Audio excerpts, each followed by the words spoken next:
నందనగిరి రాజ్యాన్ని ప్రవీణుడనే రాజు పరిపాలిస్తూ ఉన్నాడు. ఆయన మంచివాడే, కానీ ముక్కు మీద కోపం. ఆలోచించకుండా శిక్షలు వేస్తూ ఉంటాడు. ఆయనకు అత్యంత నమ్మకస్తుడు దానయ్య.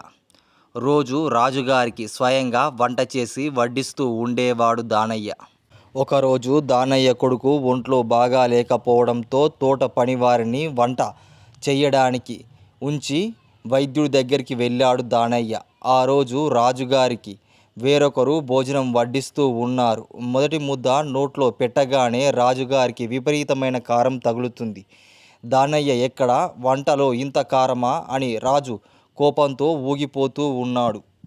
దానయ్య చెప్పకుండా వెళ్ళడాన్ని, వంట సరిగ్గా లేదని తెలుసుకున్న రాజు ఆగ్రహంతో ఆలోచన కోల్పోతాడు. వెంటనే భటులను పిలిపించి దానయ్యకు చెరసాలలో వెయ్యండి అని ఆజ్ఞాపిస్తాడు. తిరిగి వచ్చిన దానయ్య విషయం తెలుసుకుని ఎంతో బాధపడతాడు. చెరసాలలో వేసే ముందు ఒక్కసారి రాజుగారిని చూడాలని దానయ్య కోరుతాడు. రాజుగారి అనుమతితో దానయ్య సభలోకి వస్తాడు. అయితే వచ్చేటప్పుడు తనతో పాటు విల్లంబు ధరించిన ఒక వ్యక్తిని తీసుకొని వస్తాడు. రాజుగారి ఎదుట నిలబడి, ప్రభు, నాది ఒక ఆఖరి కోరిక తీర్చండి అని వేడుకుంటాడు. అందరూ చూస్తుండగానే దానయ్య విల్లంబు తీసుకొని రాజుగారికి ఎక్కుపెడతాడు. భటులు వెంటనే దానయ్యను పట్టుకొని బంధిస్తారు. రాజు కోపంతో రగిలిపోతూ, ఏమిటి దానయ్య ఈ పని? నన్ను చంపాలనుకున్నావా అని గద్దరిస్తాడు.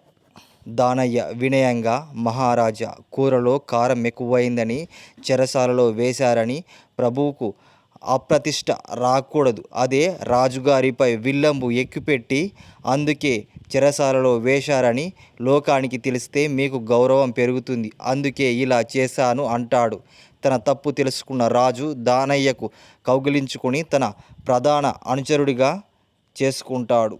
నీతి కోపంలో తీసుకునే నిర్ణయాలు ఎప్పుడూ ప్రమాదకరమే. విజ్ఞతతో ఆలోచించడం వల్ల ఎంతటి సమస్యనైనా పరిష్కరించుకోవచ్చు.